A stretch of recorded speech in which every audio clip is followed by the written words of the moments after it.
नमस्कार, जनसारथी न्यूज़ में आपका स्वागत है। सियासी हलचल में हम बात करेंगे कांग्रेस की उम्मीदवारों की सूची की। कांग्रेस के उम्मीदवारों की लिस्ट जारी होने के बाद प्रत्याशियों में उत्साह है। टिकट मिलने की खुशी उनके चेहरे पर साफ देखी जा सकती है। ग्वालियर ग्रामीण क्षेत्र से कांग्रेस प्रत्याशी बनाए जाने पर साहब सिंह गुर्जर ने कांग्रेस नेतृत्व का आभार जताते हुए धन्यवाद किया। उनका कहना है कि सर्वे के आधार पर मुझे चुना गया है, मैं ये सीट कांग्रेस के लिए ज़रूर जीतूंगा। सूची जारी हुई है जिस तरह से, तो मुझे ये जानकर बहुत खुशी हुई कि वरिष्ठ नेतृत्व ने मुझ पर अपना विश्वास और भरोसा जताया, मुझ जैसे एक छोटे कार्यकर्ता पर। ग्वालियर ग्रामीण विधानसभा की जनता की इच्छा के अनुरूप एक सर्वे के आधार पर जो टिकट हुआ है, तो निश्चित तौर पर कहीं न कहीं जनता के बीच में मैं जब जाता हूँ, उनके दुख में, सुख में और परेशानी में, तो उसी वजह से ये जनता की जो आवाज़ थी उस आवाज़ को दबाया नहीं गया।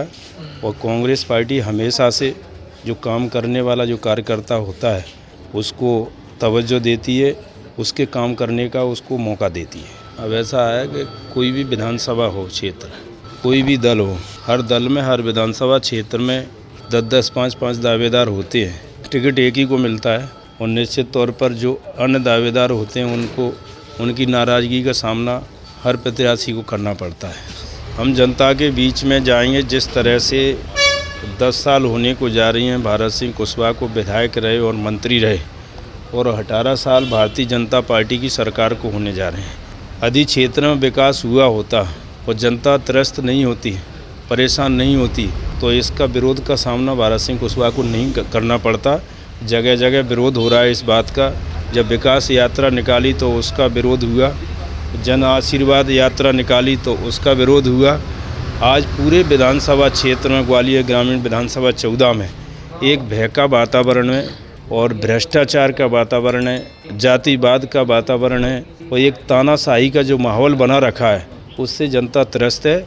और जनता बिल्कुल निश्चित तौर पर इस बात तैयार है कि भारतीय जनता पार्टी के जो प्रत्याशी है भारत सिंह कुशवाहा को उसको हराकर पहुँचाएगी, क्योंकि ग्वालियर ग्रामीण विधानसभा में ना ही कोई ऐसे विकास कार्य हुए हैं जिससे जनता को कुछ सहूलियत मिल सके, और ना ही उनको मूलभूत सुविधाएं मिल पाई हैं। चाहे वो रोड की बात हो, चाहे वो पानी की बात हो, अन्य कई ऐसी समस्याएं हैं जो वो काम नहीं हो पाए हैं।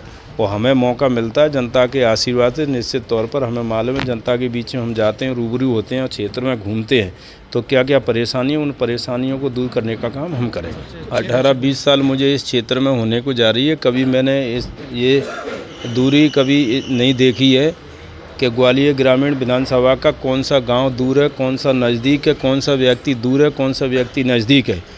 ना दिल से, ना निगाहों से, ना क्षेत्र दूर है, ना जनता दूर है। और मैं हमेशा ये घर परिवार की तरह क्षेत्र में रहता हूँ और बराबर जनता के बीच में रहता हूँ। चाहे मैं कितनी भी दूर जाऊँ और शाम को घर लौट के जब वापस आता हूँ, तो कभी मुझे ये महसूस नहीं होता है कि मैं इतनी दूर का सफ़र करके आया हूँ, क्योंकि ये घर परिवार जैसे रिश्ते होते हैं, तो ये लगता है कि हम घर में ही बैठे हुए हैं। सियासी हलचल में फिलहाल इतना ही। नमस्कार।